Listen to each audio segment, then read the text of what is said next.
evening, and afternoon, my ears. Been a long time since we last sat down and have some fun again. I see some of you already been waiting, and I'd applaud you for your efforts. And I decided that today, well, sort of a scene future as well, that I'm actually going to be crediting the book that I'll be reading. And if the voice is still too low, then please let me know. I definitely did not realize the volume was that low the last time. So yes, do let me know if there's some discomfort. You're in the process of listening to the story. Because we're all here to, well, relax and fall into serenity and sweet dreams. Welcome to Belly, Ice, ALTYR, and Mr. August. Now, it's to be disclaimed, if I am to, well, fall asleep in the midst of this, please spam the hell out of the messages. Make the chat full to the point where someone will eventually realize that I am completely passed out. Because I have not slept since I woke up. And that was 13 hours ago. Yes, do let me know if I were to steer into the dreamland alongside with all of you. Evening, it's key. Now, the title of the book, as we're going to continue today, is The 5 People You Meet in Heaven. The last time we went through to the second lesson and the second person, Eddie's heaven. Throughout his journey, he got to meet some captain during the Vietnam War and someone who he accidentally took his life of when he was a kid. He learned to sacrifice. He learned to move on. He learned what it means by legacy. For now, continue to the third people. But of course, we ought to continue from the day of the accident, of when Eddie finally passed away. Now, do not force yourself to try to talk or try to be active in chat. It is totally okay for you to just put down your phones, put down your devices, and just relax. And make sure that this week, the final day of this week, can be finally put to rest with peace. We begin.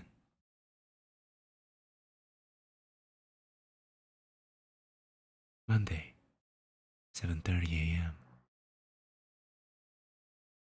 The morning after the incident, Dominguez came to the shop early, skipping his routine of picking up a bagel and a soft drink for breakfast. The park was closed, but he came in somehow. As he turned on the water to sink, he ran his hand under the flow, thinking it would clean some sort of dried parts. Then he shuts off the water and abandoned the idea. It seemed twice as quiet as it had a minute ago. "What's up?" he says, It was Willie. Willie was at the shop door. He wore a green tank top and baggy jeans. He held a newspaper. The headline read, "Amusement Park Tragedy." "Hard time sleeping," Dominguez said. "Yeah." Willie stumped onto a metal stool. "Me too." He spun a half circle on the stool, looking blankly at the paper. "Would you think they open us up again?" Dominguez shrugged. "Ask the police." They sat quietly for a while, shifting their postures as if taking turns. Dominguez sighed. Willie reached inside his shirt pocket, fishing for a stick of gum. It was Monday. It was morning. They were waiting for the old man to come in and get the workday started.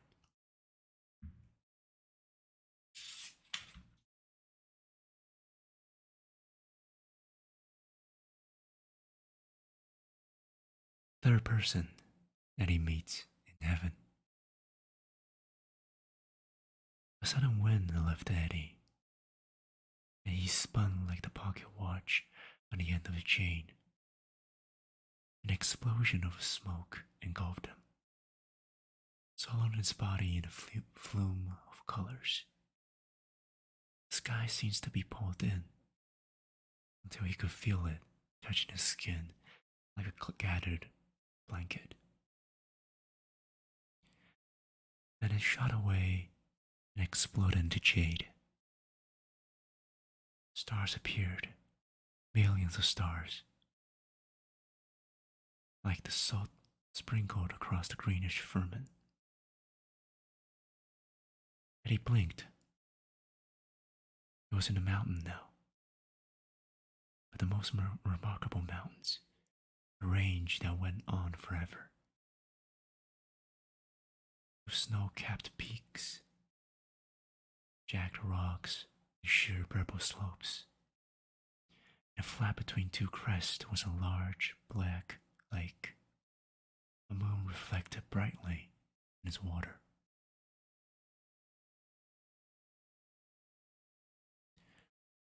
Down the ridge, Eddie noticed a flickering colored light that changed rhythmically. Every few seconds, he stepped in that direction, then realized it was ankle deep in snow. He lifted his foot and shook it hard. The flakes fell loose, glistening with a golden sheen. When he touched them, they were neither cold nor wet. Where am I now? He thought. Once again, he took stock of his body, pressing him on the shoulder, his chest, his stomach. His arm muscles remained tight,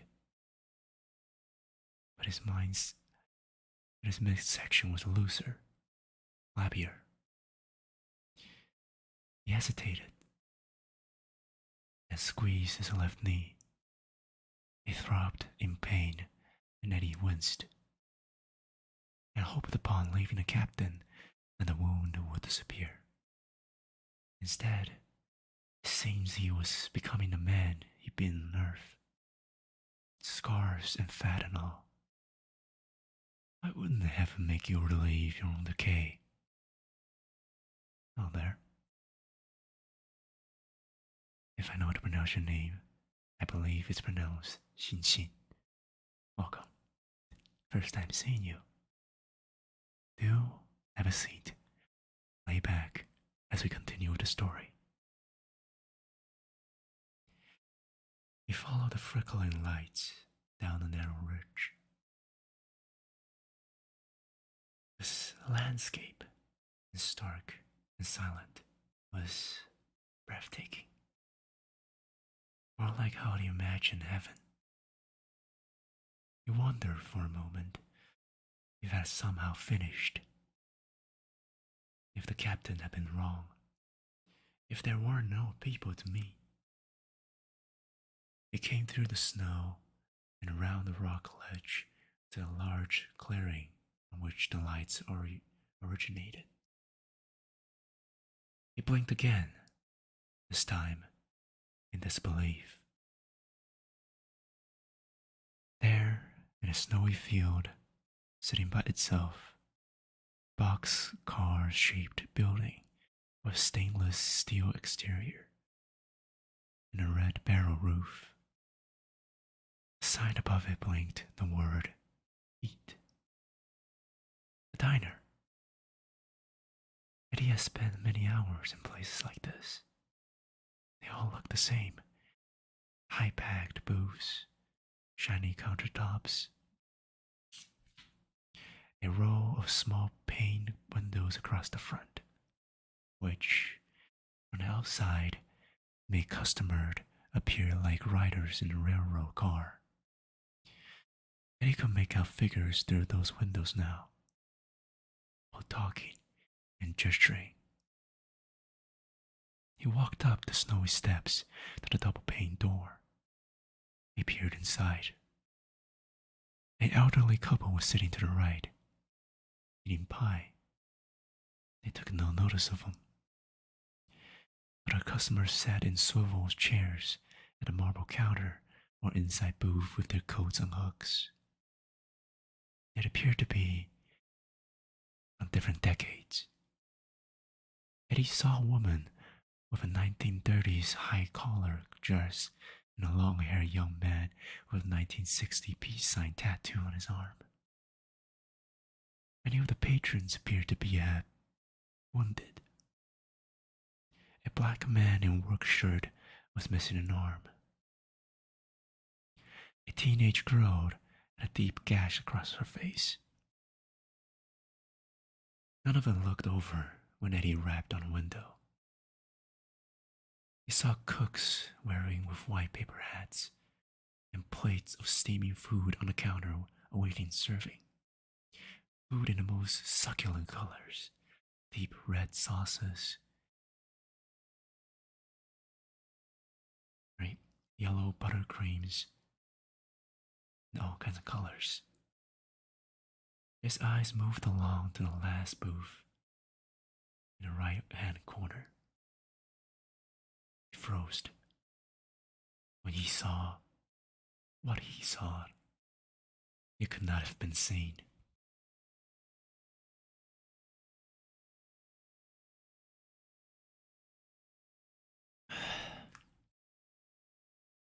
No, he heard himself whispered. He turned back from the door and drew a deep breath. His heart pounded. He spun around and looked again and banged wildly on the window pane. No, Eddie yelled. No, no. He banged until he was sure the glass won't break. No. He kept yelling until the word he had wanted, a word he hasn't spoken in decades, finally formed in his throat. He screamed that word then. He screamed it so loudly that his head throbbed. The figure inside the booth remained hunched over, oblivious. One hand rested on the table, the other holding a cigar, never looking up, no matter how many times Eddie howled it, over and over again. Eddie yelled, "Dad! Dad! Dad!"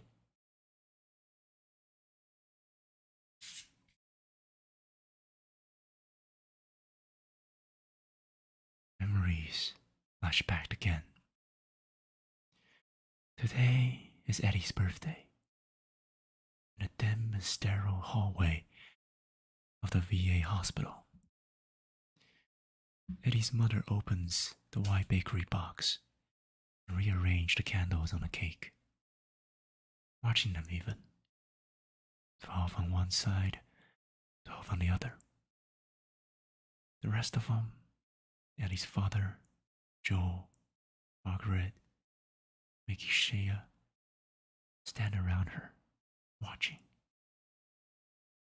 Does anyone have a match? She whispered. They pat their pockets. Mickey fishes a pack from his jacket, dropping 2 loose cigarettes on the floor. Eddie's mother lights the candles. An elevator spins down the hall. A gurney emerges. All right then, let's go. The small flame wiggled as they moved together. The group enters Eddie's room singing softly. Happy birthday to you. Happy birthday to you. The soldiers in the next bed wakes up yelling, What the hell? He realizes where he is and drops back down, embarrassed. The song, once interrupted, seems too heavy and too heavy to lift again. And only Eddie's mother's voice, shaking in its solitude, is able to continue. Happy birthday, dear Eddie. Then quickly, happy birthday to you. Eddie props himself against the pillow. His burns are bandaged. His legs is in long cast. There is a pair of crutches by the bed. He looks at these faces, and he is consumed by a desire to run away. Joel clears his throat. Oh, hey, you look pretty, he says. The others quickly agreed. Good. Yes, very good. Your mom got a cake. Margaret whispers.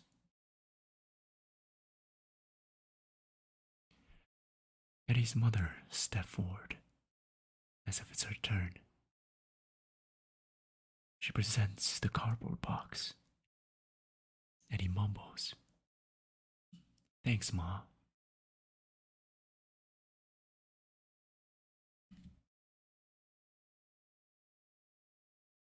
She looks around. Now, where shall we put this? She asked. Mickey grabs a chair, and Joe clears a small tabletop. Margaret moves Getty's crutches, but only his father does not shuffle for the sake of shuffling. He stands against the back wall, jacket over his arm, staring at his leg, encased in plaster from thigh to ankle. Eddie catches his eyes. His father looks down and runs his hand over the windsill. Eddie tightens every muscle in his body and attempts, by sheer will, to force the tear back into his ducts.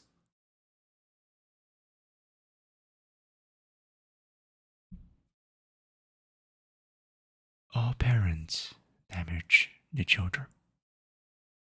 It cannot be helped. Youth, like pristine glass, absorbs the prints of its handler. Some parents smudge, others crack, a few shatter childhoods completely into jagged little pieces, beyond repairs. The damage done by Eddie's father was, well, at the beginning, the damage of neglect. As an infant, Eddie was rarely held by the man, and as a child, he was mostly grabbed by the arm, less with love than with annoyance. Eddie's mother handed out the tenderness. His father was there for the discipline. On Saturdays, Eddie's father took him to the pier. Eddie would leave the apartment with visions of carousels and globs of cotton candy. But after an hour or so, his father will find a familiar face and say, "Watch the kid for me, will ya?" Until his father returned, usually late in the afternoon, often drunk, and he stayed at a custom for the cross of acrobat or an animal trainer. Still, for countless hours of his boardwalk youth, Eddie waited for his father's attention, sitting on railings or squatting in his short pants atop tool chests in the repair shop. Often he said, "I can help, I can help." But the only job entrusted him was crawling beneath the Ferris wheel in the morning, before the park opened, to collect the coins that had fallen from the customer's pocket that night before. At least 4 evenings a week. His father played cards. The table had money, bottles, cigarettes, and rules. Eddie's plan was simple: do not disturb. Once he tried to stand next to his father's and look at his card, but the old man puts out a cigar and erupted like thunder, smacking Eddie's face with the back of his hand. "Stop breathing on me," he said. Eddie burst into tears, and his mother pulled him to her waist, glaring at her husband. Eddie never got that close again. Other nights, when the cards went bad and the bottles have been emptied, the mother was already asleep. His father brought his thunder into Eddie and Joel's bedroom. He raked through the meager toys, hurling them against the wall. He made his son lie face down on the mattress while he pulled off his belt and lashed their rear ends, screaming that they were wasting his money on junk. Eddie used to pray for his mother to wake up, but even the times she did, his father wanted her to stay out of it. Seeing her in the hallway, clutching her robe, and helpless as he was, made it even worse. The hands on Eddie's childhood glass then were hard, calloused, and red with anger.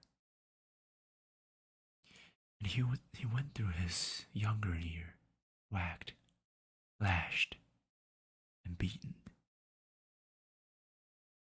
This was the second damage done, the one after neglect. The circuit of violence and the damage of it. It got so that Eddie could tell by the thump of the footsteps coming down the hall how hard he was going to get it. Through it all, despite it all, Eddie privately adored his old man, because sons who adored their fathers are even the worst behavior. It is how they learn devotion before he could devote himself to God or woman. A boy would devote himself to his father, even foolishly, even beyond explanation.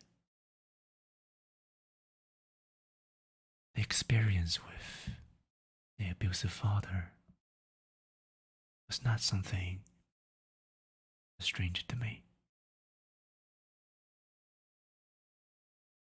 I feel like this is a little bit too personal to say, but I never really had a good relationship with my father either. And I just want to pause the story and just say that that part of it really resonated with me. And it wasn't in a good way, nor was it a good memory to be bring back. But I just wanted to say to those who still have their parents around them, still have your fathers and mothers around them, please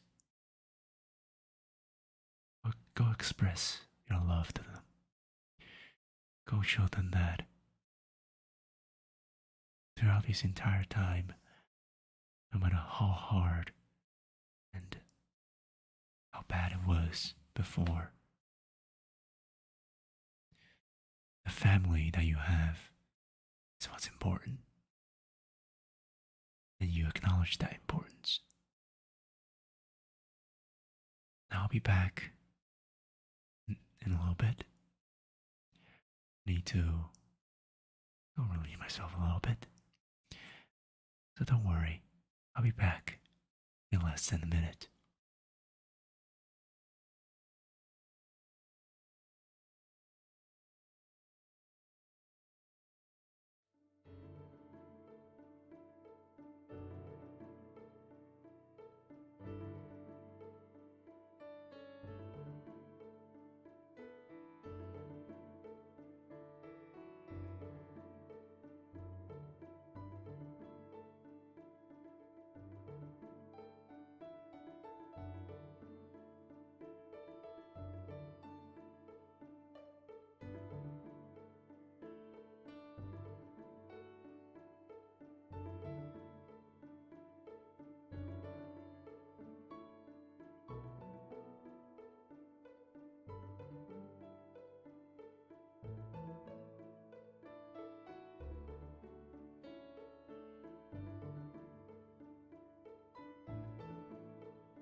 Sorry for the wait. I am back. That was unprofessional, but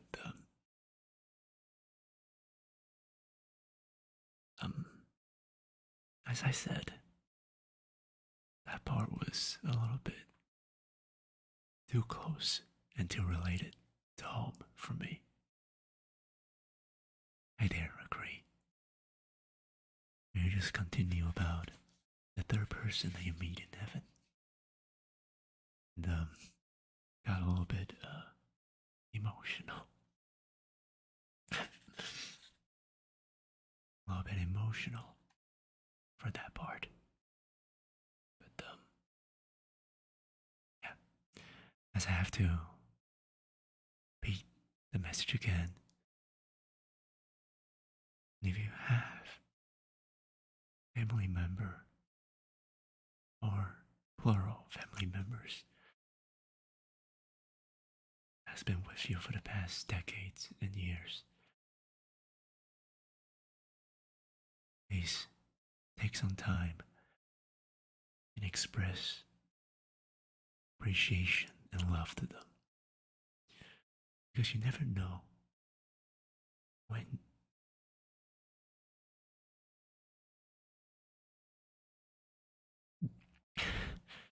you never know when it's too late. So, please, if you have the chance, go express your love. Just a simple word of I love you. It's enough to express. Right? Let us continue with the story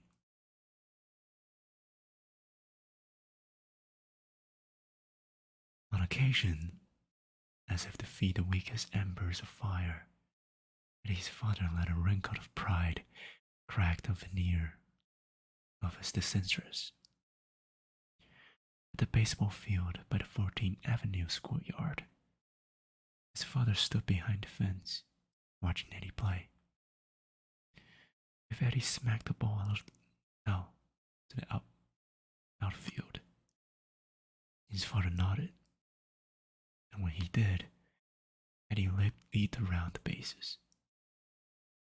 Other times, when Eddie came home from an alley of fights, his father would notice his scraped knuckles and split lips. He would ask, "What happened to the other guy?" And Eddie would say he got him good. This too met of his father's approval. When Eddie attacked the kid who were bothering his brother, the hoodlums, his mothers called them, Joe was ashamed and hid in his room. But Eddie's father said, "Never mind him. You're the strong one. Be your brother's keeper. Don't let anybody touch them." When Eddie started junior high, he mimicked his father's summer schedule, rising before the sun, working at the park until nightfall. At first, he ran assembly rides, maneuvering the brake levers, bringing train cars to a gentle stop. In later years, he worked in a repair shop. Eddie's father would test him with maintenance problems. He would hand him a broken steering wheel and say, "Fix it." He'd point out a tangled chain and say, "Fix it." He carried over a rusty fender and some sandpaper and say, "Fix it." And every time, upon completion, Eddie would walk the item back to his father and say, "It's fixed." At night, they would gather at the dinner table. His mother plump and sweating, cooking by the stove. His brother, Joel, talking away, his hair and skin smelling from seawater. Joel had become a good swimmer. At his summer work in the Ruby Pier pool, Joel talked about all the people he saw there, their swimsuits, money. Eddie's father was not impressed. However, once Eddie overheard him talking to his mother about Joel. "That one," he said, "ain't tough enough for anything but water." Still, Eddie envied the way his brother looked in the evenings, so tanned and clean. Eddie's fingernails, like his father's, were stained with grease. And at the dinner table, Eddie would flick them with thumbnails, trying to get the dirt out. He caught his father watching him once. The old man grinned. "Shows you did hard work today," he said. He held up his dirty fingernails before wrapping them around a glass of beer. By this point, already a strapping teenager, Eddie only knocked it back. Unbeknownst to him, it had become a ritual of a semaphore with his father, forsaking words or physical affection. It was all to be done internally. You were just supposed to know it, that's all. Denial of affection. The damage done. And then, one night, speaking stopped altogether. This was after the war, when Eddie had been released from the hospital, and a cast has been removed from his leg, and he had to move back into the family apartment on Benchwood Avenue. His father had been drinking at a nearby pub, and he came home late to find Eddie asleep on the couch. The darkness of combat had left Eddie changed.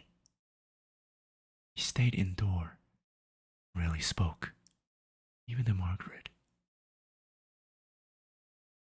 He spent hours staring out the kitchen window, watching the carousel ride, rubbing his bad knee. His mother whispered that he had just needed time. But his father grew more agitated each day. He didn't understand depression. To him, it was weakness. Get up, he yelled now, his words slurring, and get a job. Eddie stirred. His father yelled again. Get up and get a job. The old man wobbling and coming towards Eddie and pushed him. Get up and get a job. Get up and get a job. Get up and get a job. Eddie rose to his elbows. Get up and get a job. Get up and... Enough! Eddie yelled, surging to his feet, ignoring the burst of pain on his knee. He glared at his father. His face was just inches away. He could smell the bad breath and alcohol and cigarettes. The old man glanced at Eddie's leg. His voice lowered to a growl. See? You ain't so hurt. He reeled back to throw a punch. Eddie moved on instinct and grabbed his father's arm mid-swing. The old man's eyes widened. This was the first time Eddie had ever defended himself. The first time he had ever done anything besides receive a beating, as if he deserved it. His father looked at his own clenched fist, short of his mark.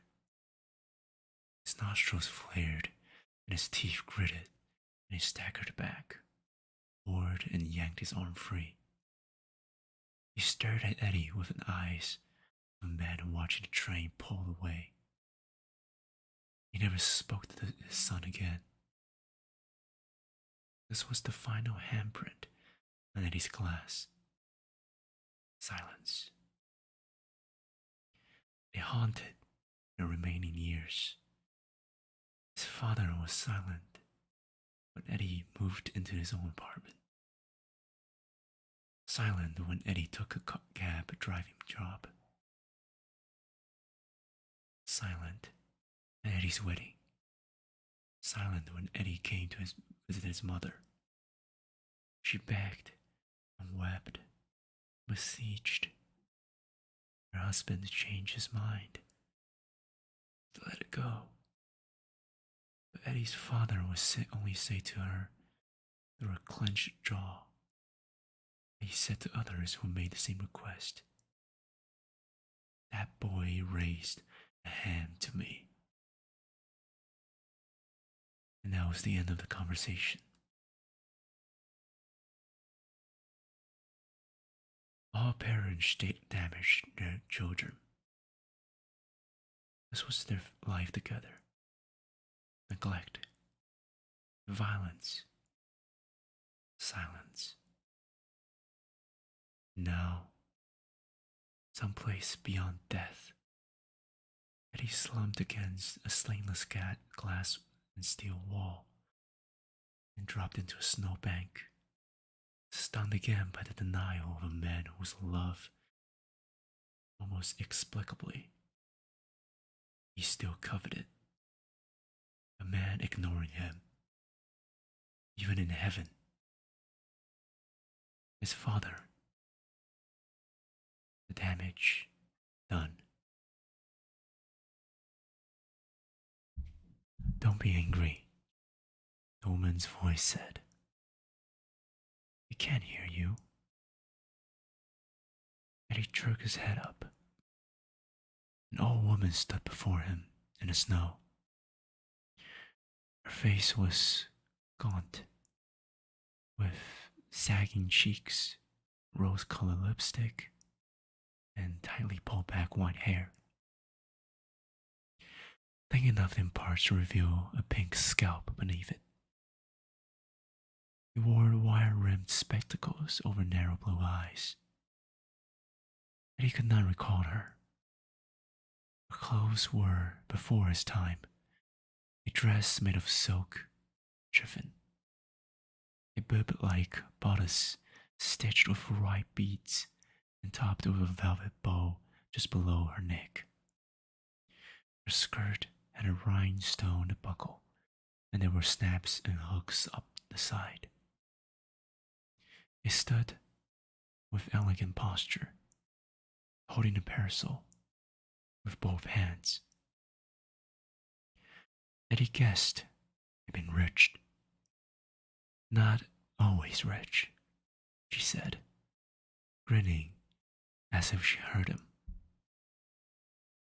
I was raised much like you were, in the back end of the city. Forced to leave school when I was 14.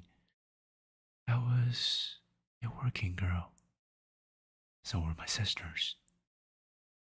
We gave every nickel back to the family. And he interrupted. He didn't want another story. Why can't my father hear me? He demanded. She smiled. Because his spirit, safe and sound, is part of mine eternity. But he's not really here. You are. Why does my father have to be safe for you? She paused. Come, she said. Suddenly, they were at the top. But then, almost at the bottom of the mountain. The light from the diner, from the diner, was now just a speck, like a star that had fallen into a crevice. Beautiful, isn't it? The old woman said. And he followed her eyes. There was something about her, as if he'd seen her photograph somewhere. Are you my third person? I am my dad, she said. And he rubbed his head. Who was this woman? At least with the blue man, at least with the captain. He had some recollection of their place in his life. Why a stranger? Why now? Had he had once hoped death would mean a reunion with those who went before him? He had attended so many funerals, polishing his black dress shoes, in his hat, standing in the cemetery, the same despairing question. Why are they gone and I'm still here? His mother, his brother, his uncles and aunts, his buddy Noel, Margaret. One day, the priest would say, we'll all be together in the kingdom of heavens.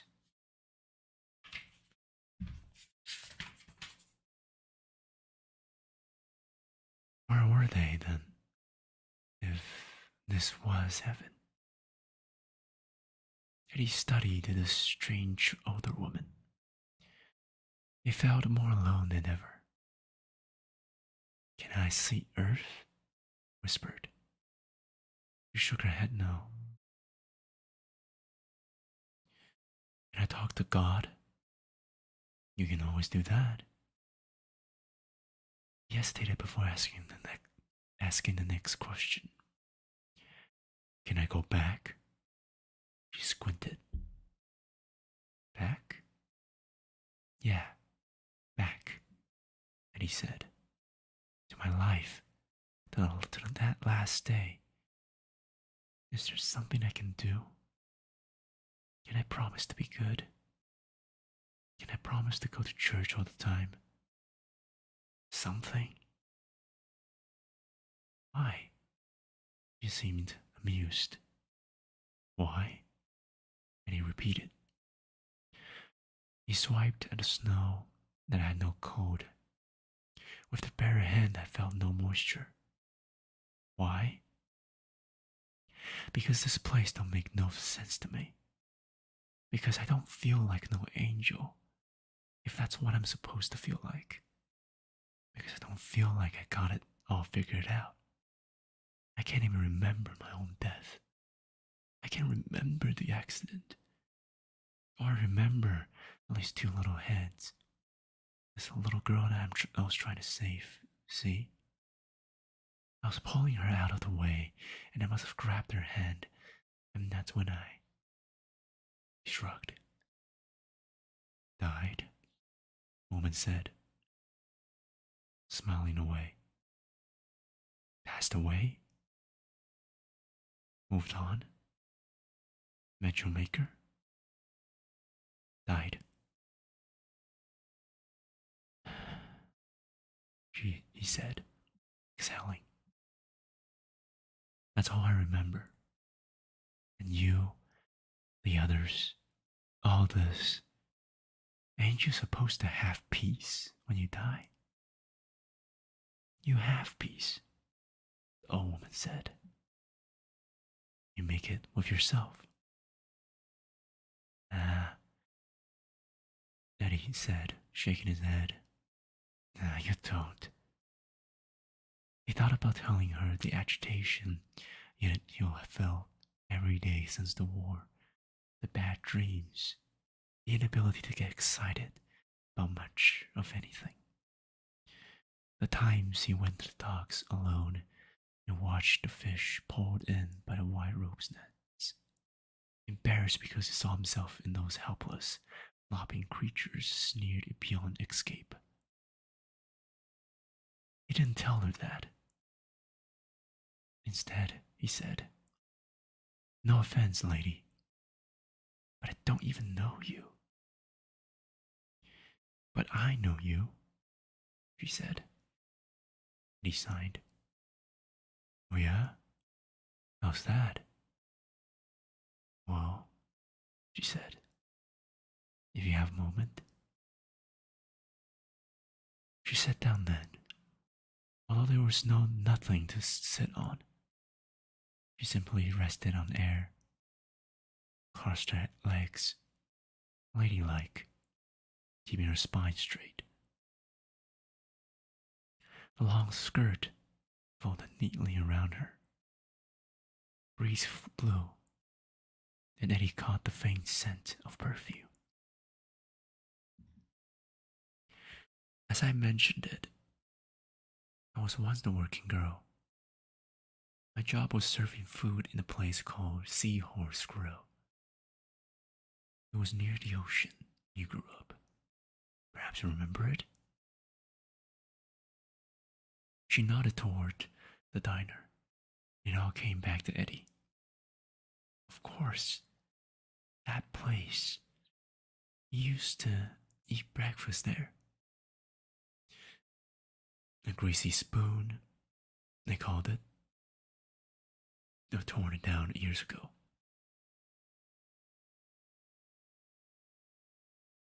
You? Eddie said, almost laughing. You were the waitress at that seahorse? Indeed, he said proudly. I served dock workers there coffee and longshoremen the crabs, cakes, and bacon.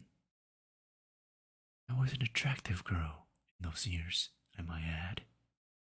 I turned away many a proposal. My sisters would scold me. Who are you to be so choosy, they would say. Find a man before it's too late. And one morning, the finest looking gentleman I've ever seen walk through the door. He wore a chalk striped suit and a derby hat. His dark hair was neatly cut, his mustache covered. A constant smile. He nodded when I served him, and I tried not to stare. And when I spoke with his colleague, I could hear his heavy, confident laughter.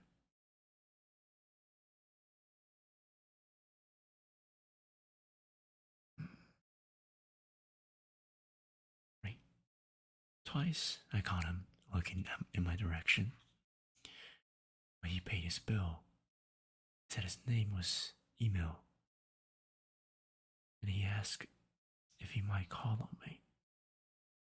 And I knew right then my sisters would no longer have to help me for a decision. Our courtship was exhilarating. For Emil was the man of means. Took me places that I've never been. Bought me clothes I'd never imagined. Paid for meals I've never experienced in my poor sheltered life. Emil had earned his wealth quickly from investments in lumbers and steel.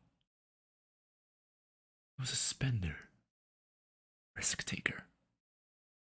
He went over the boards. He got an idea. I suppose that is why he was drawn to a poor girl like me.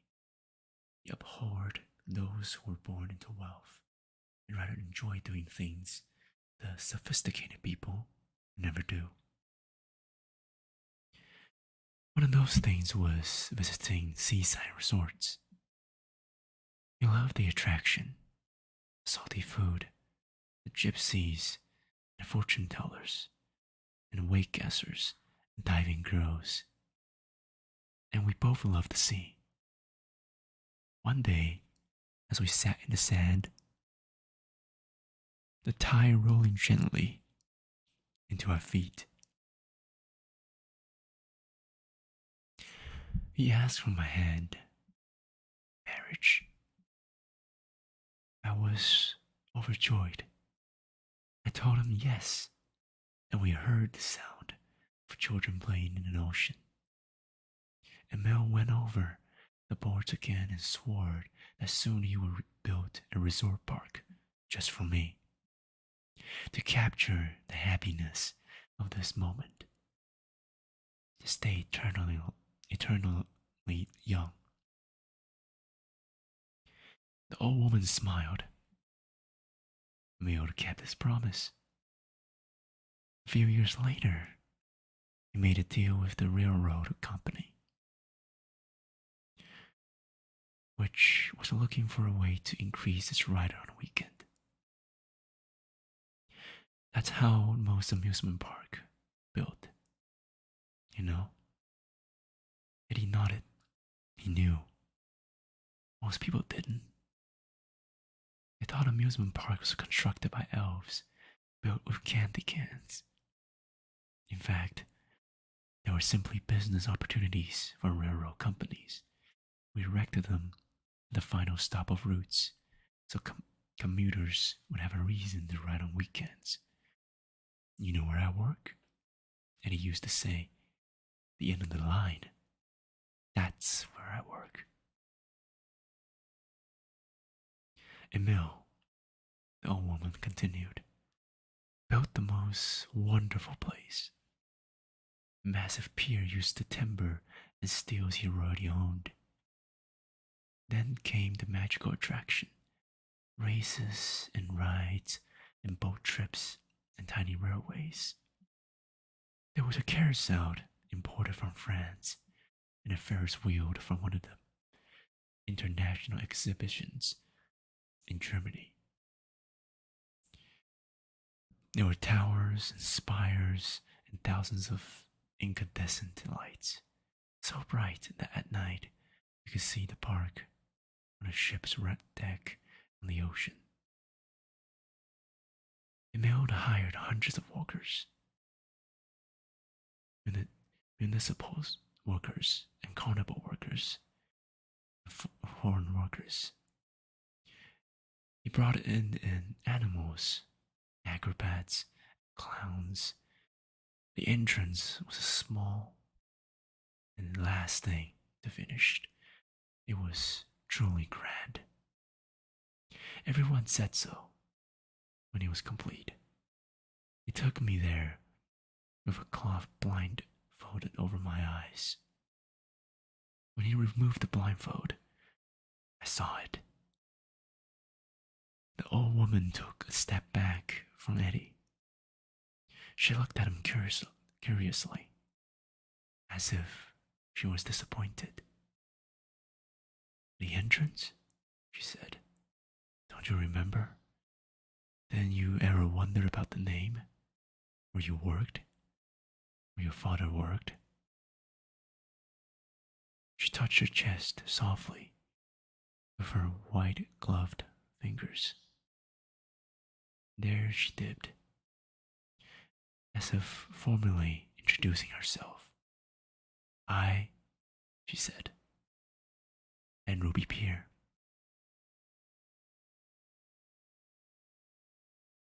The memory recalls once again. Today is Eddie's birthday. He is 33.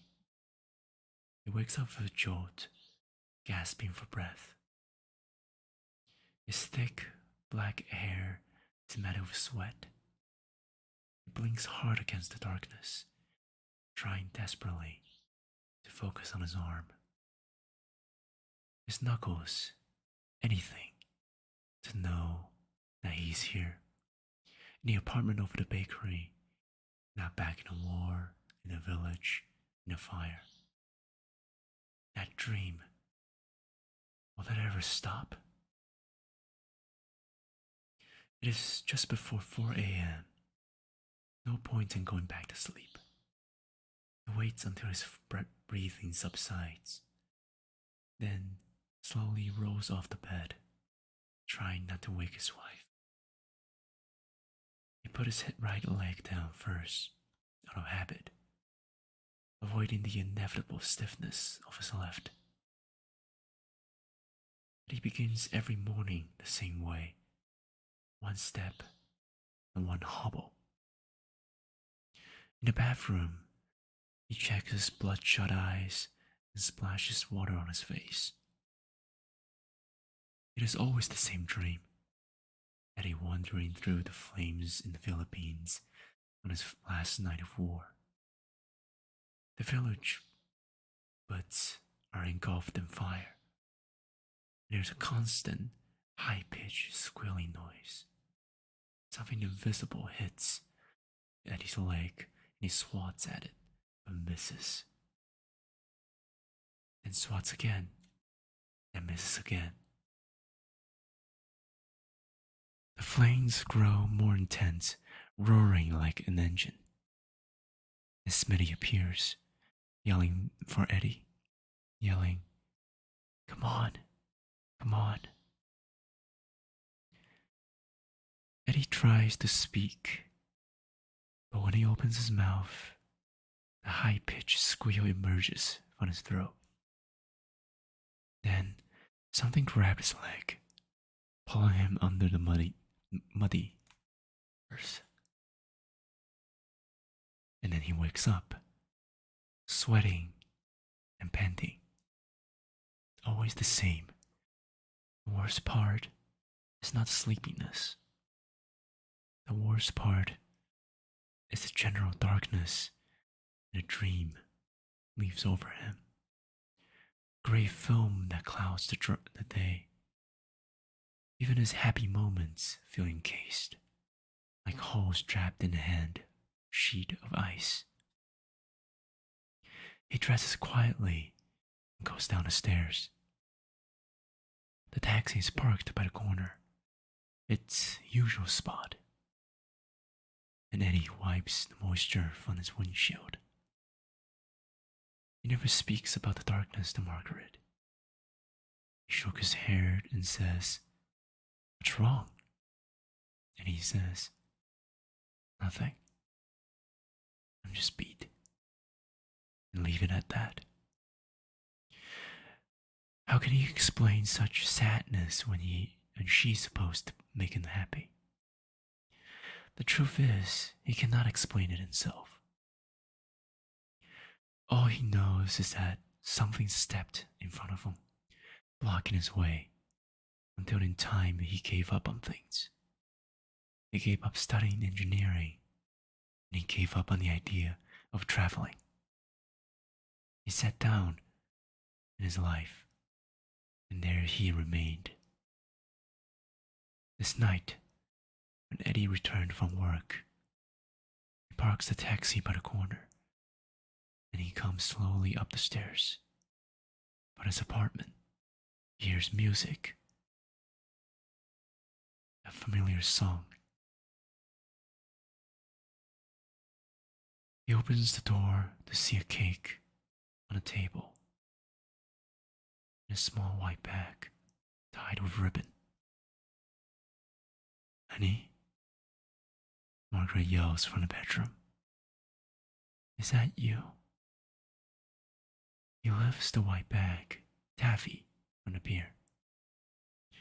"Happy birthday to you."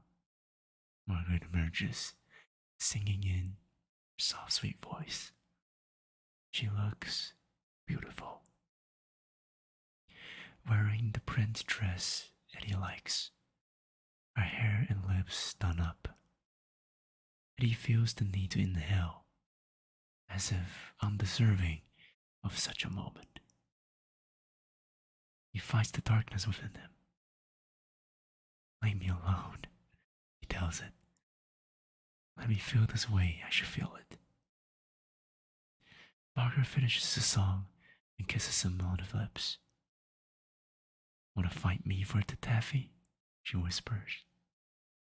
He moves to kiss her again. Someone raps on the door. "Eddie? Are you there? Eddie?" Mr. Nathanson, the baker, lives in a ground level apartment behind the store. He has a telephone. When Eddie opens the door, he's standing in the doorway wearing a bathrobe. He looks concerned. "Eddie," he says, "come down. There's a phone call. I think something happened. Something about your father."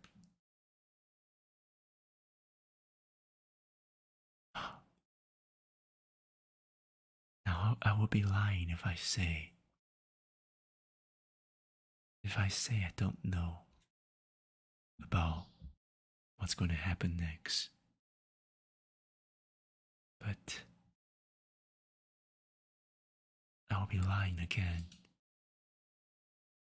if I say I'm not going to be emotional about this.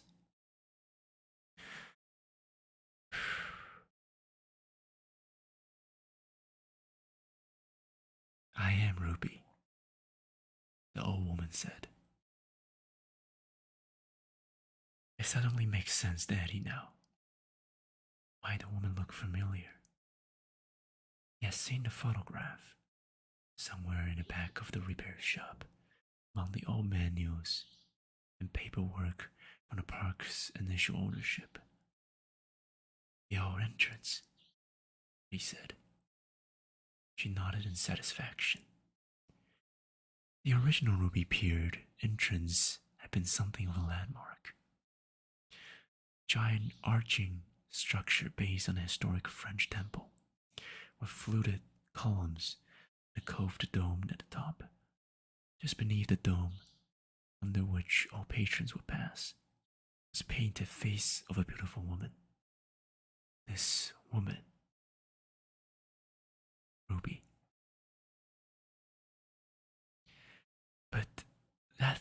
was destroyed a long time ago. And he said, there was a big, paused fire. The woman said, yes, a very big fire. She drops her chin, and her eyes looked down through her spectacles as if she was reading on her lap. It was Independence Day, the 4th of July, the holiday. Emil loved the holiday.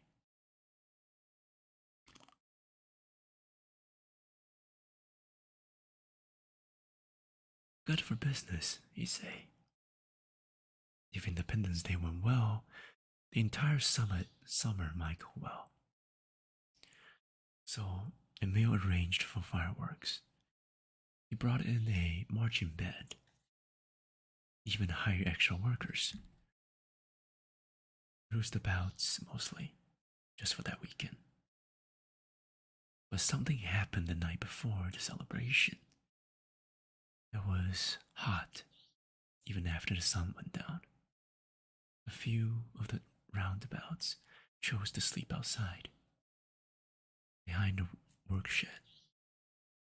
They lit a fire in a metal barrel to roast their food. As the night went on, there was drinking and carousing. The workers got a hold of some of the smaller fireworks, set them off. The wind blew, the sparks flew. Everything in those days were made of lathe and tar. She shook her head. The rest happened quickly. The fire spread to the midway and the food stalls on to the animal cages. The roustabouts ran off. By the time someone came to our house to wake us, Ruby Pierce was in flames. From our windows, we saw the horrible orange blaze. We heard the hoarse hooves and the steamer engines of the fire companies. People were in the street. I begged Emil not to go, but I was fruitless. Of course he would go. He would go to the raging fire. He would try to salvage his years of work, and he would lose himself in anger and fear. The entrance caught fire, and the entrance with my name and my picture. He lost all sense of where he was too. He was trying to throw buckets of water when the column collapsed upon him. He put her fingers together and raised them to her lips. In the course of one night, our lives were changed forever. Risk takers that he was, Emil acquired only minimal insurance on the pier. He lost his fortune. His splendid gift to me is gone. In desperation, he sold the jar grounds to a businessman in Pennsylvania far less than it was worth. That businessman kept the name Ruby Pier, and in time, he reopened the park. But it was not ours anymore. Emil's spirit was as broken as his body. It took him 3 years before he could walk on his own.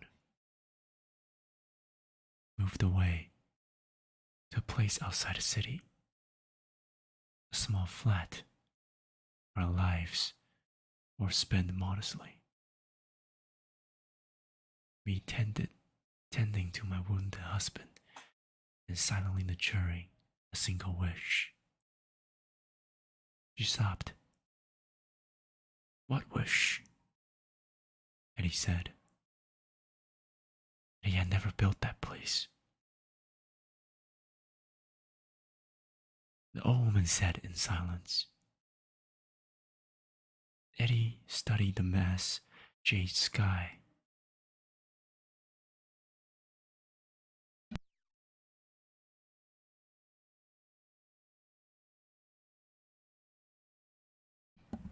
Pardon.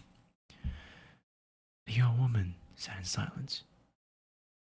Eddie studied the vast jade sky, thought about how many times he had wished the same thing, that whoever had built Ruby Pier had done something else with his money. I'm sorry about your husband, Eddie said, mostly because he didn't know what else to say. The old man smiled. Thank you, dear. But we live many years beyond those flames. We raised 3 children. Eddie, Emil was sick, in and out of hospital. He left me a widow in my 50s. You see this face? These wrinkles? She turned her cheeks upward. I earned every one of them. Eddie frowned. I don't understand. Did we ever meet? Did you ever come to the pier? No, she said. I never wanted to see the pier again. The children went there. Their children and theirs. But not me. My ideas of heaven was as far from the ocean as possible. Back in that busy diner, when my days were simple, when Emil was courting me. Eddie rubbed his temples. When he breathed, mist emerged. So what am I here? He said. I mean, your story, the fire, it all happened before I was born. Things that happens before you are born still affect you, she said. And people who come before you in your time affect you as well. We move through the places every day that would never have been if not for those who came before us. Our workplace, where we spend so much time, we often think they began with our arrival. That's not true. She tapped her fingertips together. If not for Emil, I would have no husband. If not for our marriage, there would be no pier. If there is no pier, you would not have ended up working here. Eddie scratched his head. So you're here to tell me about work? No, dear, Ruby answered, her voice softened. I'm here to tell you why your father died.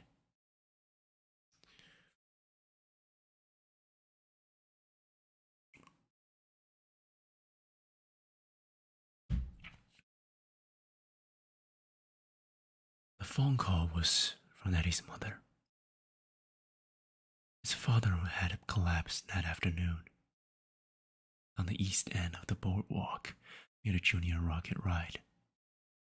He had a raging fever. Eddie, I'm afraid, her mother said.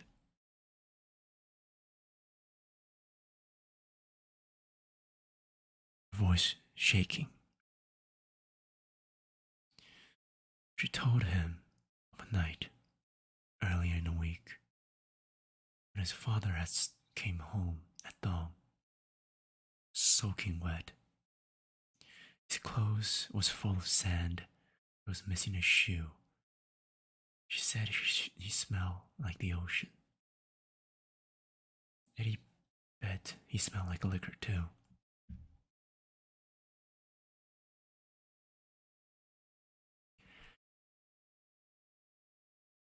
was coughing, his mother explained.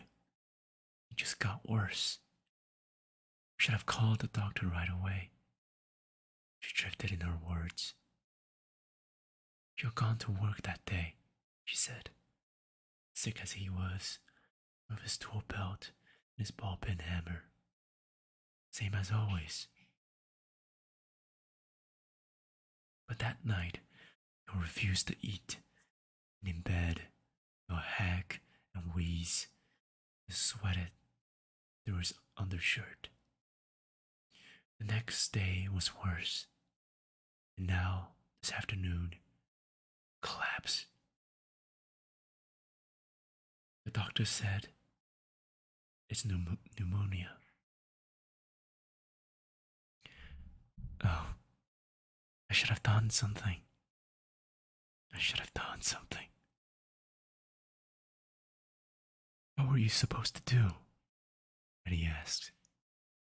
He was mad that she took this on herself. It was his father's drunken fault. Through the phone, he heard her crying.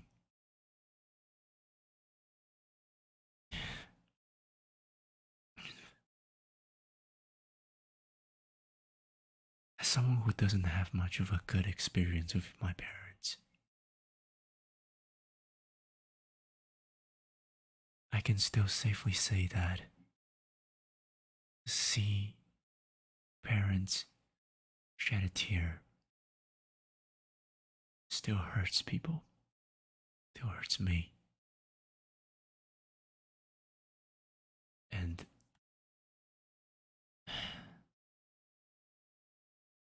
it's such a gift and a curse to be able to feel words, to be able to feel lines of text. Because I don't know what I would do if I hear my mom cry. I hope that day never comes.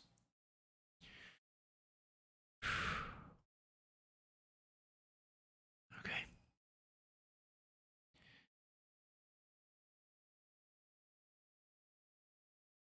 Eddie's father used to say they spent so many years by the ocean, breathed seawater.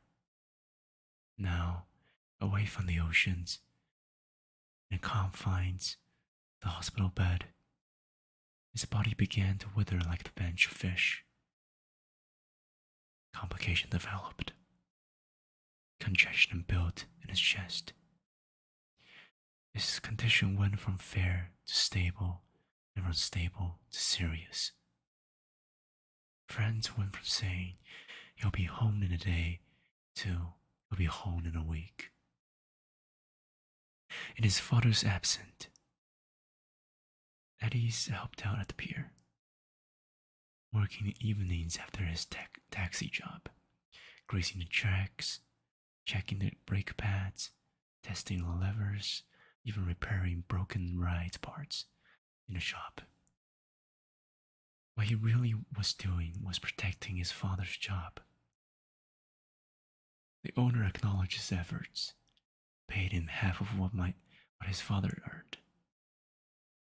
He gave the money to his mother, who went to the hospital every day and slept there most nights. Eddie and Margaret cleaned her apartment and shopped for her food.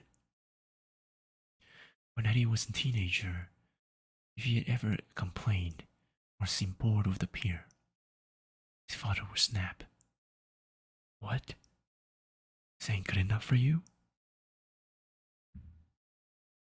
And later, when he suggested Eddie take a job there after high school, Eddie almost laughed. His father again said, What? This ain't good enough for you?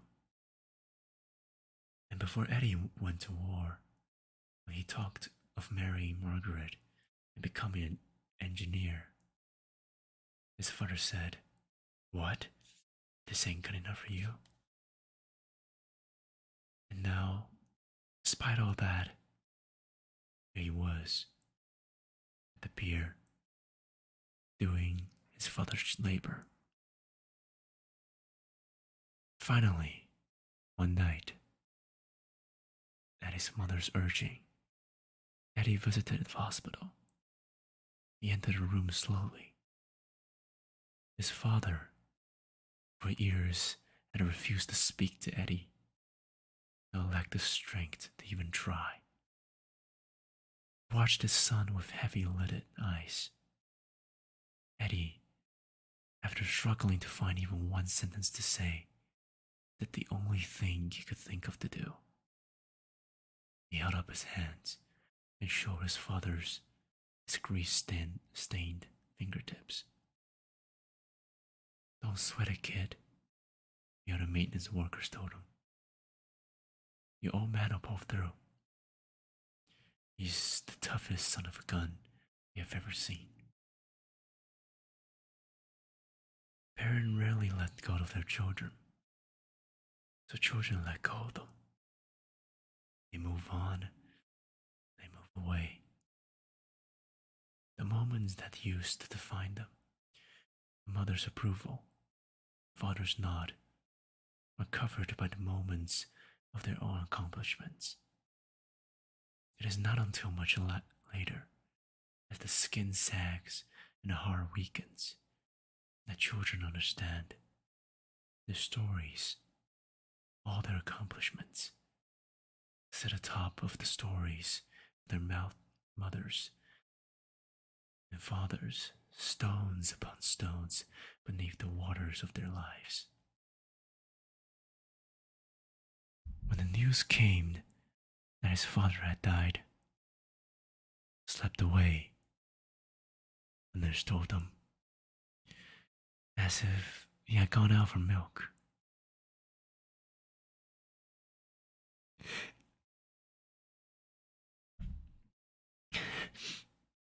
Sorry.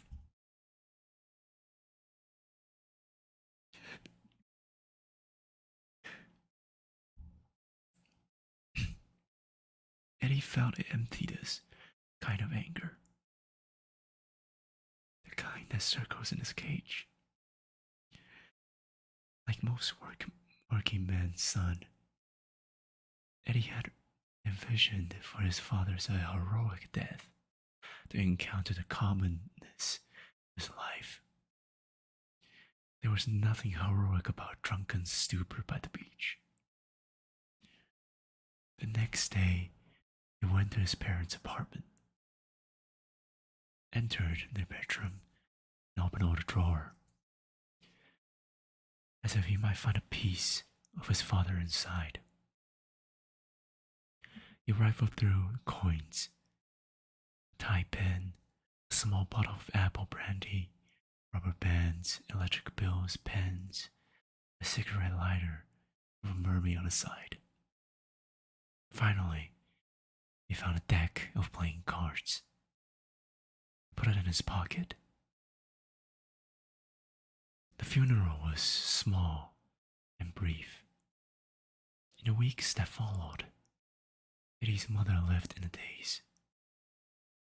She spoke to her husband as if he was still there. He yelled at him to turn down the radio. He cooked enough food for two. He fluffed the pillows on both sides of the bed, even though only one side had been slept in.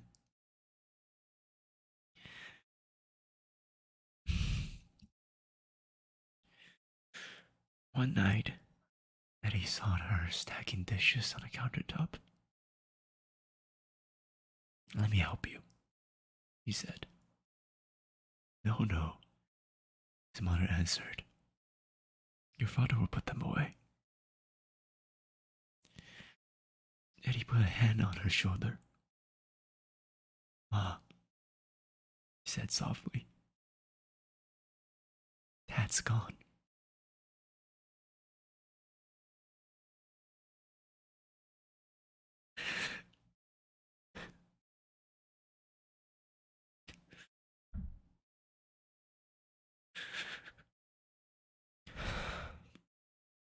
Gone where?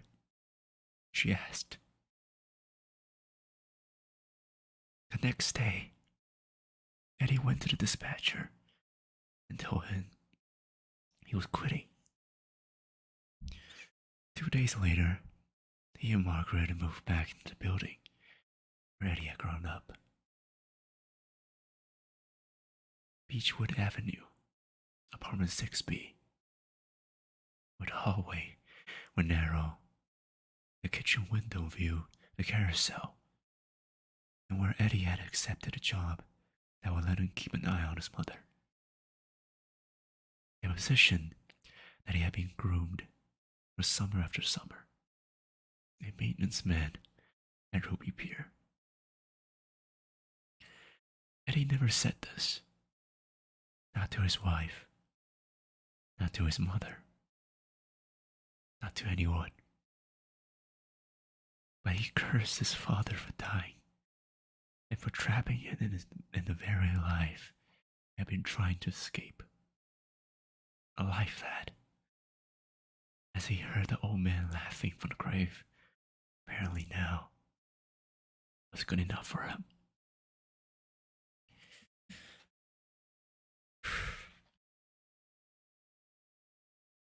Pardon.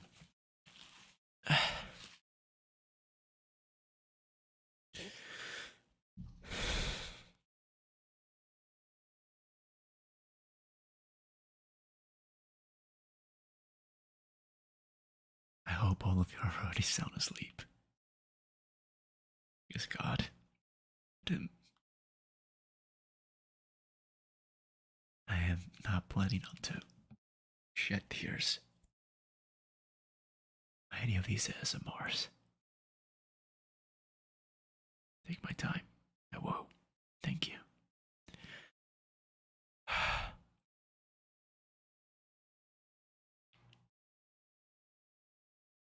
To even bear the emotions of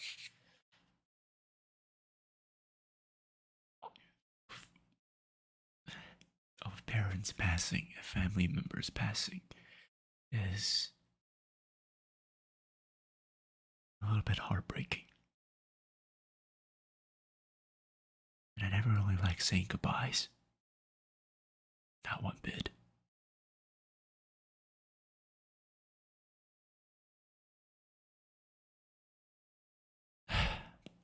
Okay. Memory goes back again. Today is Eddie's birthday. He's 37. His breakfast is getting cold. You see any salt? Eddie asked Noel. Noel, chewing a mouthful of sausage, stepped out from the booth. Leaned across another table and grabs a salt shaker.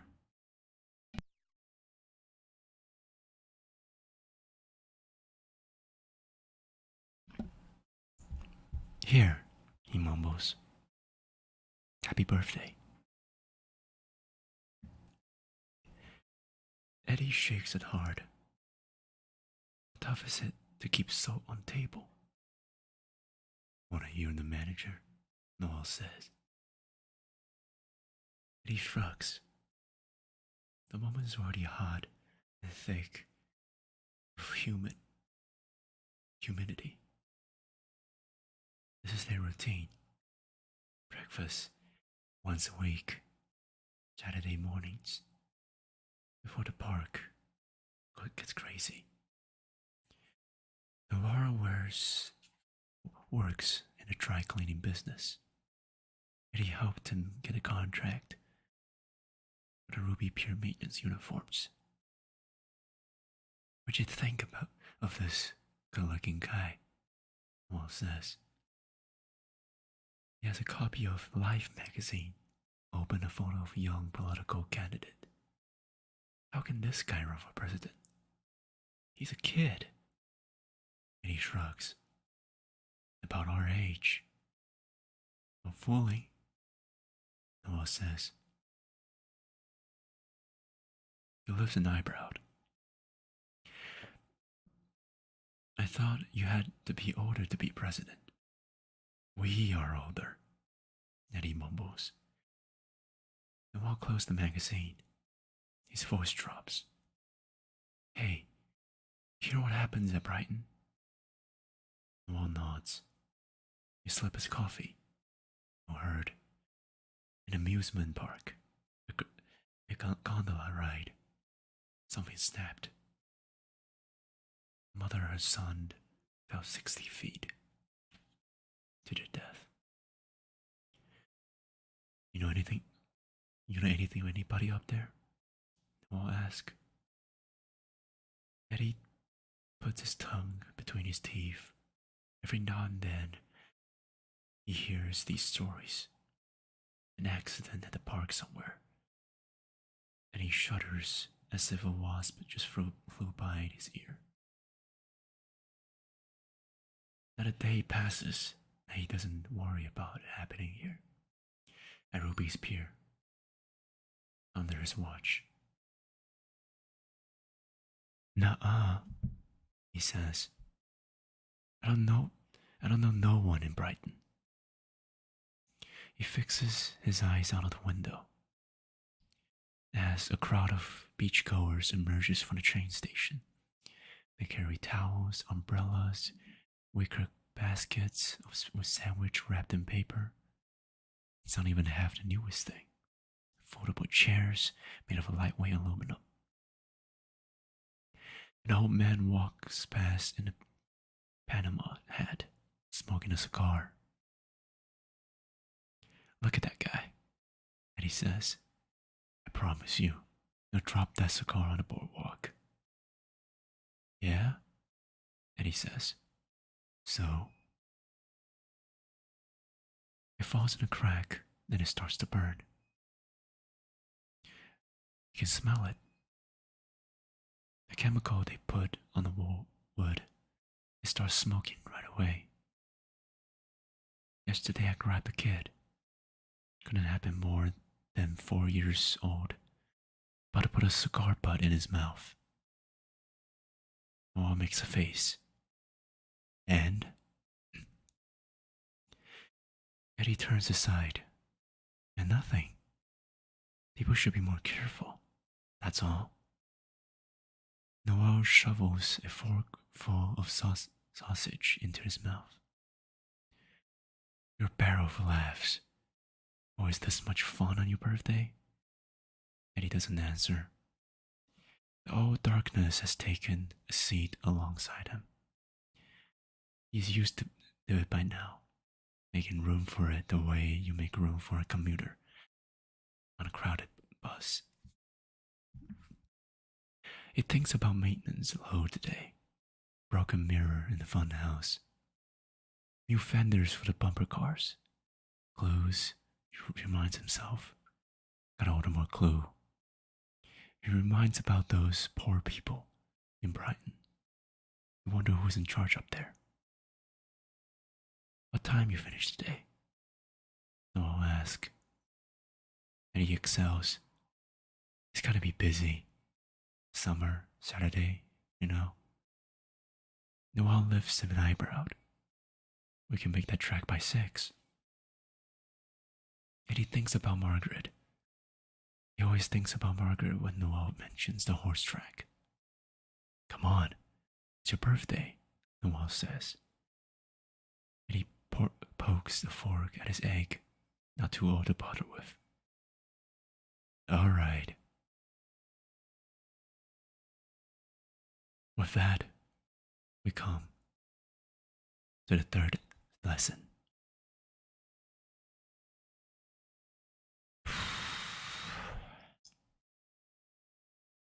Okay. Was the pier so bad?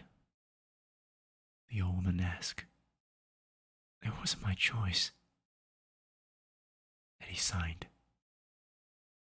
My mother needed help. One thing led to another. Years passed. I never left. I lived nowhere else. Or made any real money. You know how it is. You get used to something, people relied on you until you wake up and you can't tell Tuesdays from Thursdays. You're doing the same boring stuff. You're a ride man, just like father, Ruby said. Eddie said nothing. It was hard on you, the woman said. Eddie lowers his eyes. Yeah. So,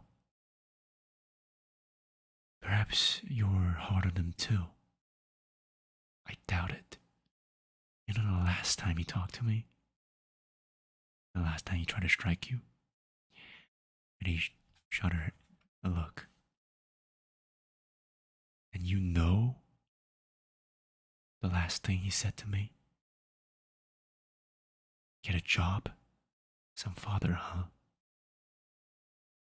The old woman pursed her lips. He began to work after that. Oops, sorry. It's like something's working weird.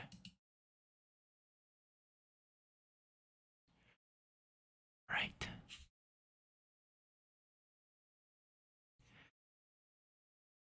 The old woman pursed her lips. It began to work after that. You picked yourself up. Eddie felt a rumbling of anger. Look, he snapped. You didn't know the guy. That's true, she roused. But I know something you don't.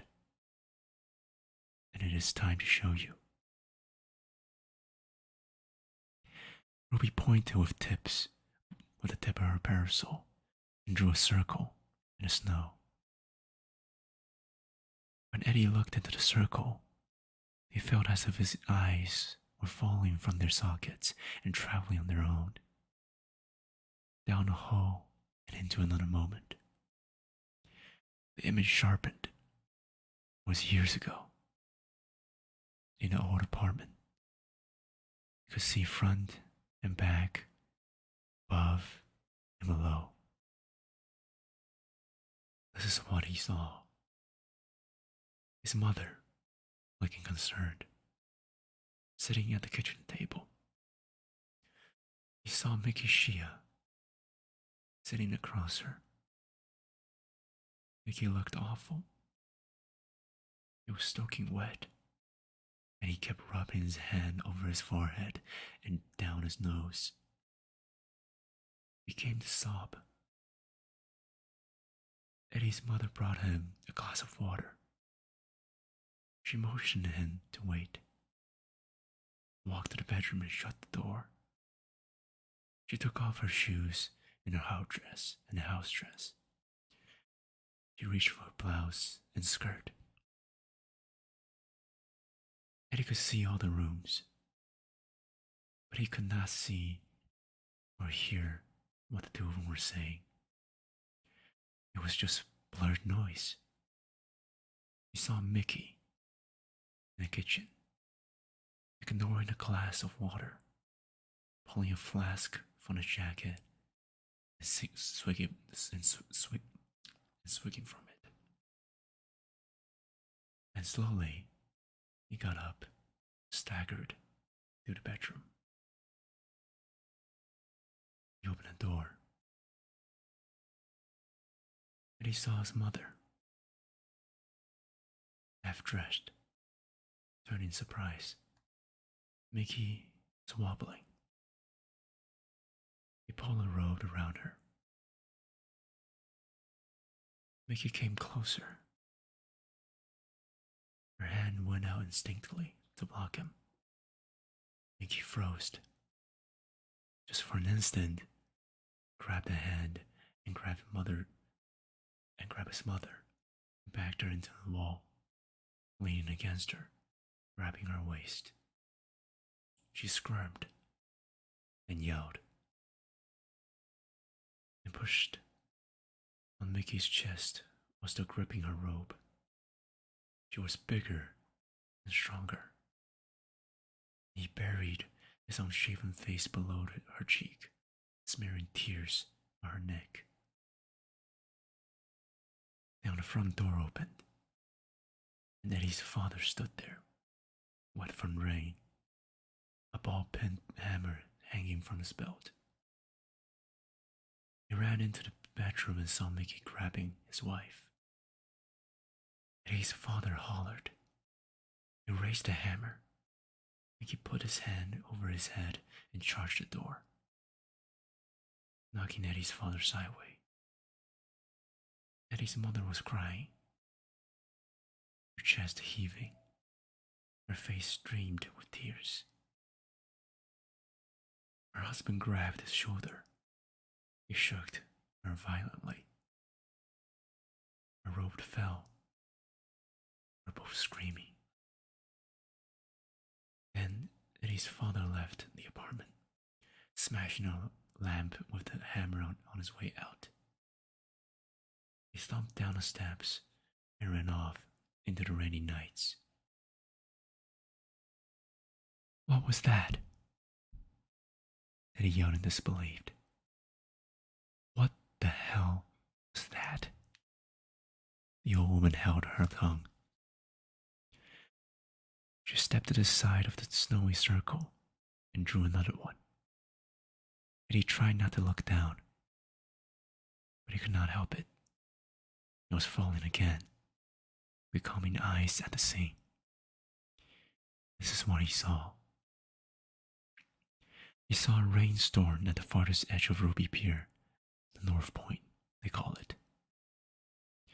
A narrow jetty stretched far out into the ocean. The sky was bluish black. The rain was falling in sheets.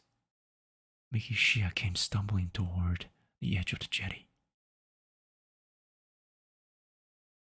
He fell to the ground, his stomach heaving in and out.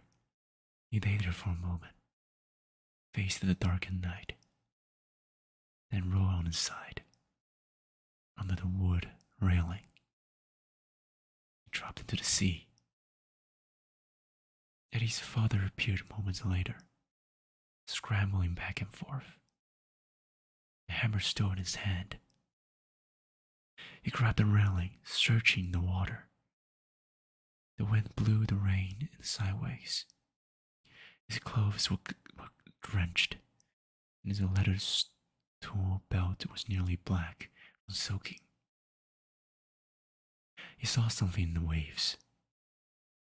He stopped, pulled back, gave up, squatted under the railing, and jumped.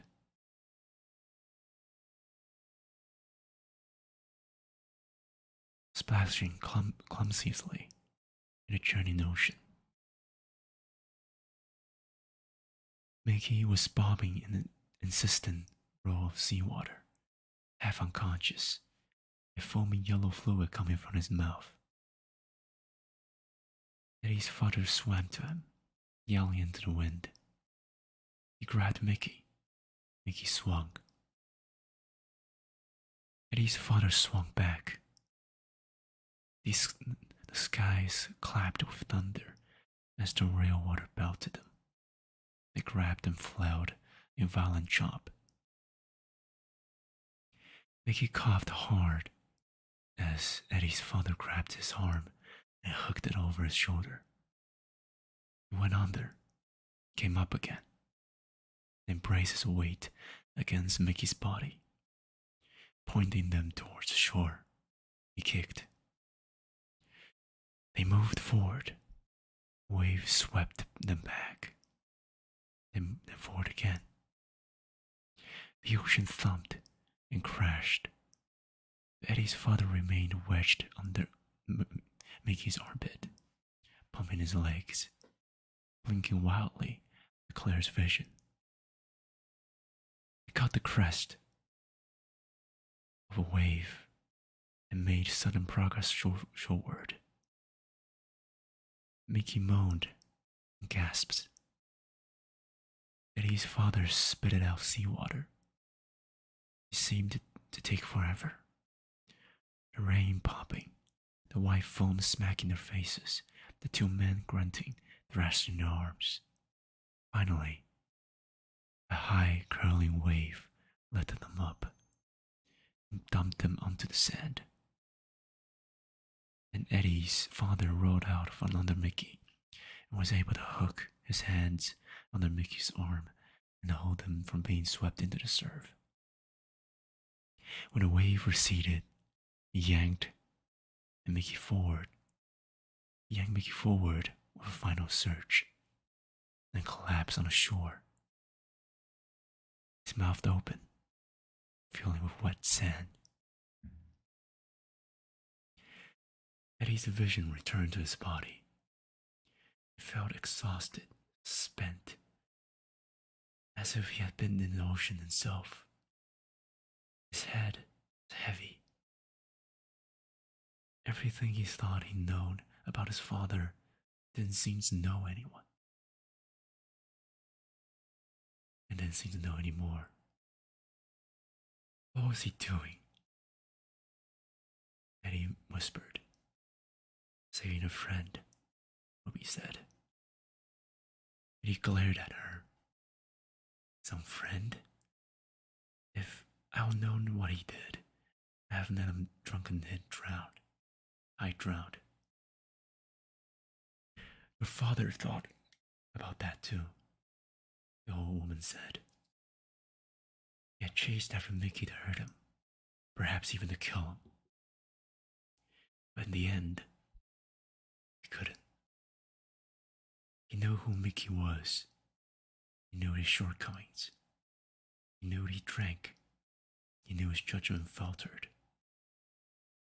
And many years earlier, when your father was looking for work, it was Mickey who went to the pier owner and vouched for him.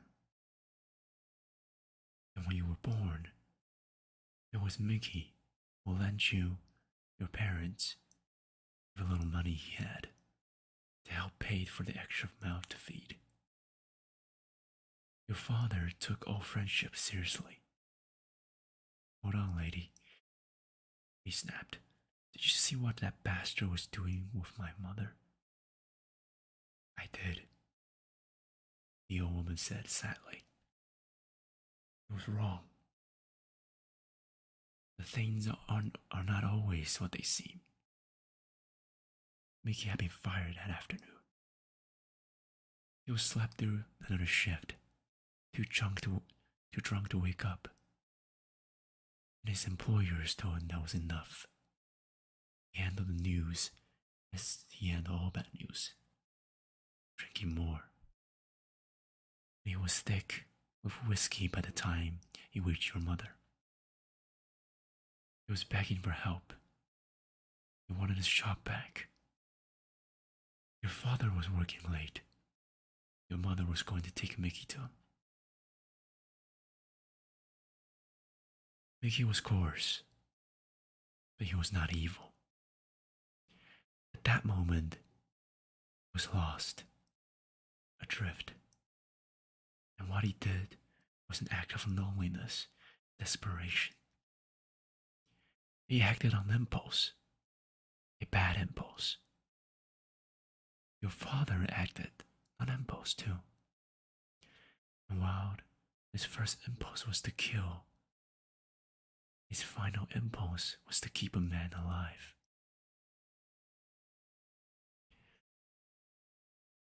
She crossed her hand over the end of her parasol. That was how he took ill, of course. He lay there on the beach for hours, soaking and exhausted. Before he had the strength to struggle home, your father was no longer a young man. He was already in his 50s. 56. He said blankly. 56, the woman repeated. His body had been weakened. The ocean had left him vulnerable. Pneumonia took hold of him, and in time, he died. Because of Mickey, Eddie said. Because of loyalty, she said. People don't die because of loyalty. They don't, She smiled. Religion?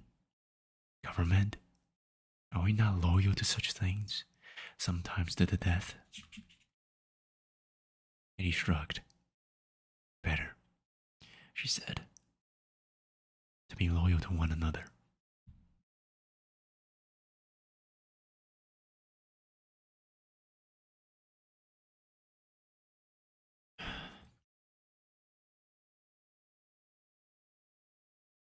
After that, the two of them remained in the snowy mountain valley for a long time. At least to Eddie, it felt long. He wasn't sure how long things took anymore. What happened to Mickey Shia? Eddie said. Died. Alone. A few years later. He drank his way to the grave. And never forgave himself for what happened. But my old man, Eddie said, rubbing his forehead. He never said anything. He never spoke of that night again. Not to your mother, not to anyone else. He was ashamed for her, for Mickey, for himself. In the hospital, he stopped speaking altogether. Silence was his escape. But silence is rarely a refuge. His thoughts still haunt him. One night, his breathing slowed and his eyes closed, and he could not be awakened. The doctor said he had fallen into a coma. Eddie remembered that night. Another phone call to Mr. Nathanson. Another knock on his door. After that, her mother stayed by his bedside.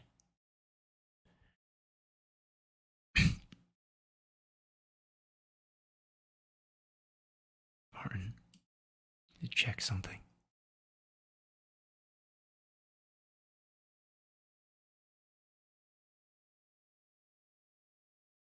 Sorry. We continue.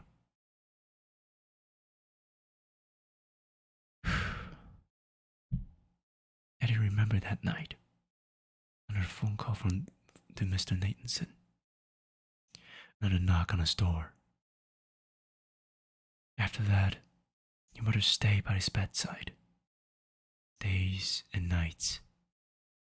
She would moan to himself, softly, as if she were praying. I should have done something. I should have done something. Finally, one night, at the doctor's urging, she went home to sleep. Early that next morning, a nurse found your father slumped halfway out the window. Wait, Eddie said. His eyes narrowed. The window? Ruby nodded. Sometime during the night, your father awakened. He rose from his bed, staggered across the room, and found the strength to raise the window sash. He called your mother's name with what little voices he had. And he called yours too. Your brother Joe. And he called for Mickey. At that moment, it seemed his heart was spilling out. All the guilt and regret.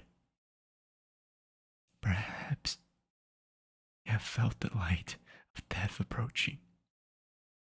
Perhaps he only knew you were all out there, somewhere, in the streets beneath his window.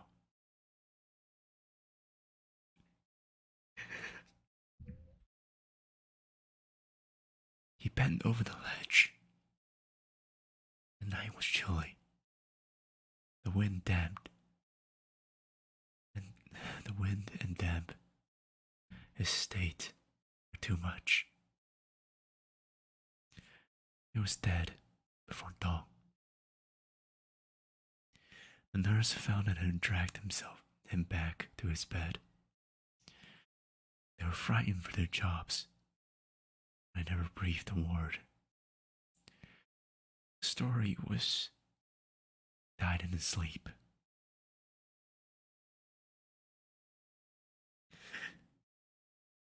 Eddie fell back and stunned. He thought about that final image.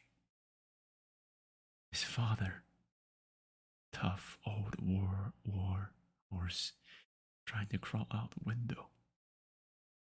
Where was he going? What was he thinking? Which was worse, or live unexplained? A life or death? How do you know all this? Eddie asked Ruby. She sighed. Your father lacked the money for a hospital bed room of his own. So did a man on the other side of the curtain. She paused. Emil, my husband. Eddie lifted his eyes. His head moved back as if he was solved the puzzle. Then you saw my father. Yes, and my mother. I heard her moaning on those lonely nights. We never spoke. But after your father's death, I inquired about your family. When I learned where he had worked, I felt a stinging pain, as if I had lost a loved one myself. The period that bore my name, I felt its cursed shadow, and I wished again that it had never been built.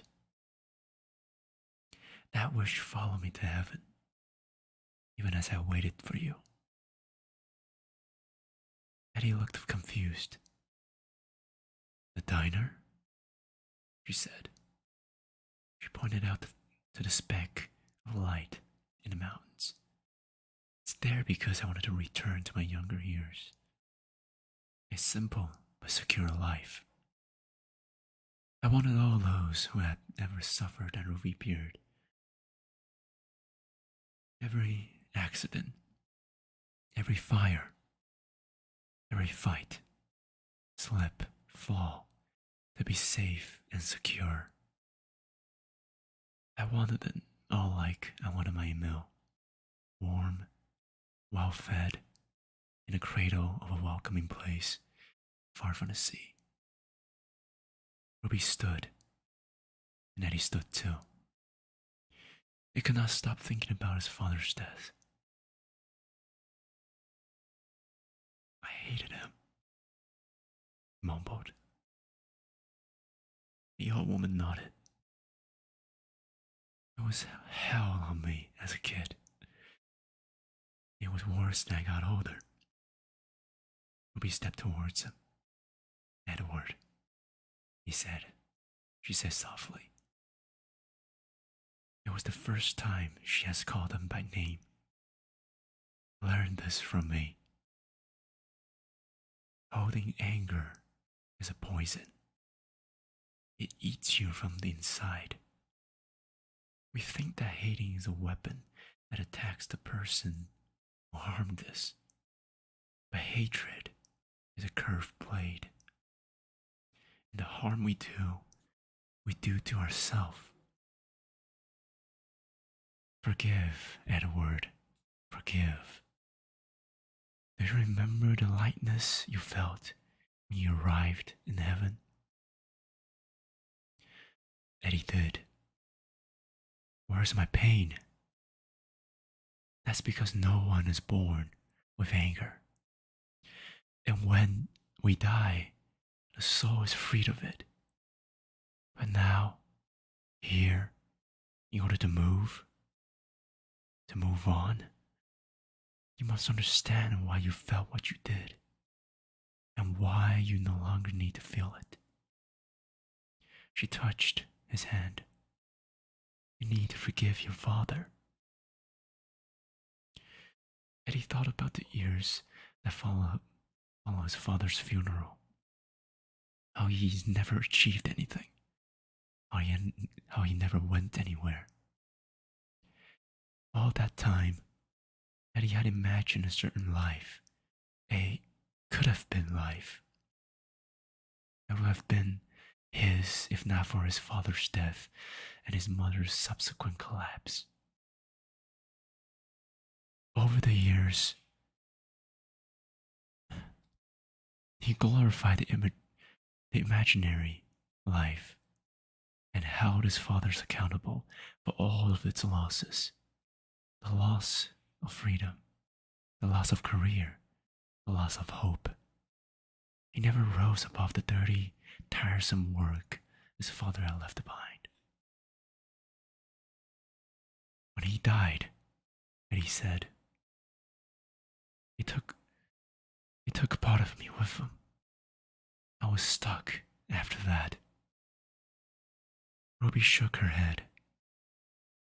Your father is not the reason you never left the pier.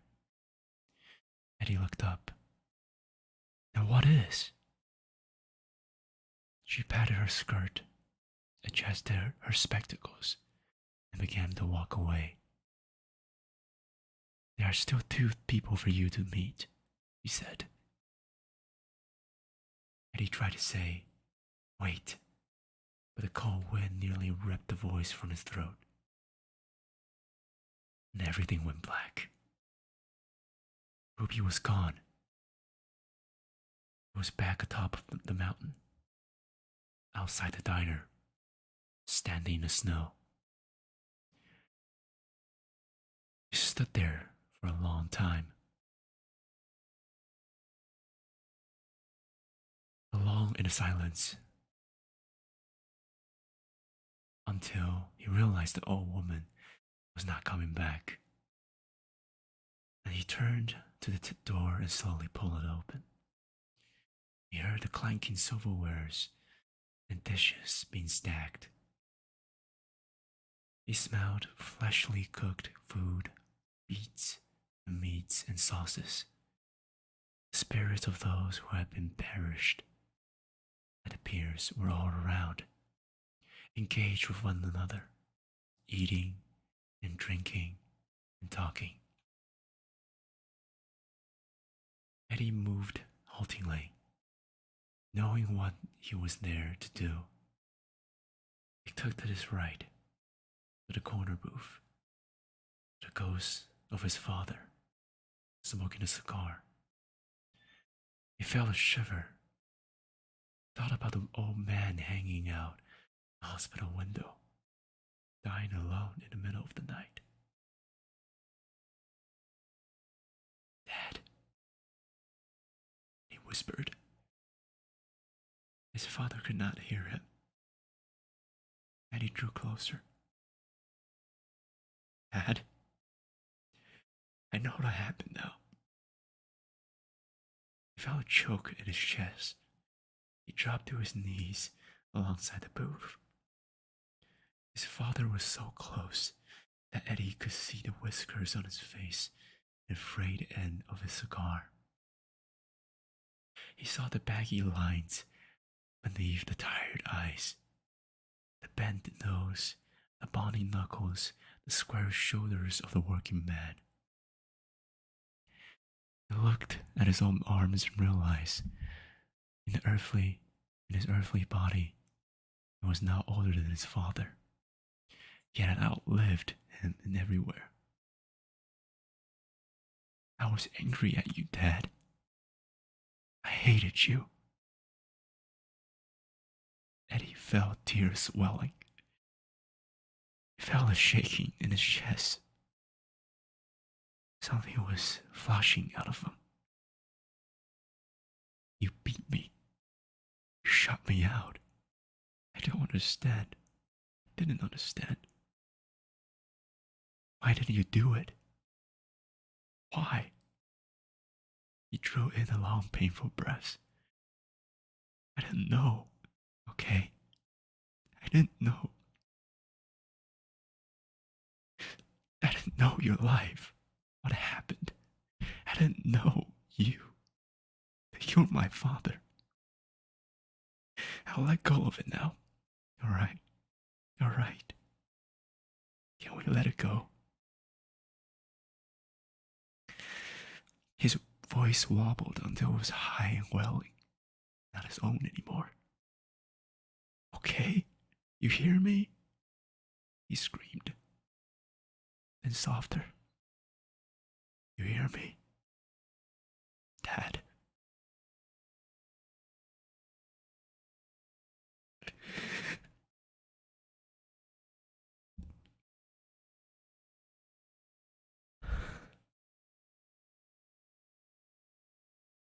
Eddie pounded the table, then slumped to the floor. When he looked up, he saw Ruby standing across the way, young and beautiful. She dipped her head, opened the door, and lifted off into the jade sky. That was the third lesson in the third people that you meet in heaven. I am sorry. Just know this.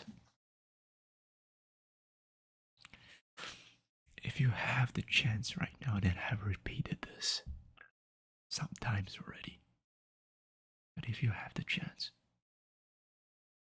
don't make yourself regret. Don't let yourself look back to what you have done and regret upon your decisions.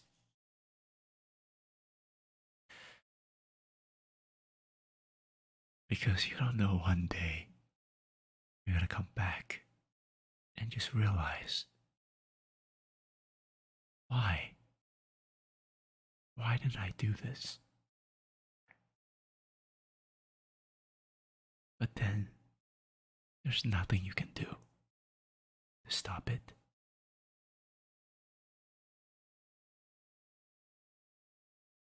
So that marks the end of this literature ASMR.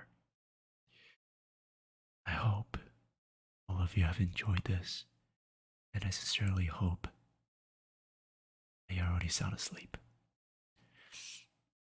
So, I'll see you in a very, very close future. I hope all of you had a good morning, evening, and afternoon. Thank you so much.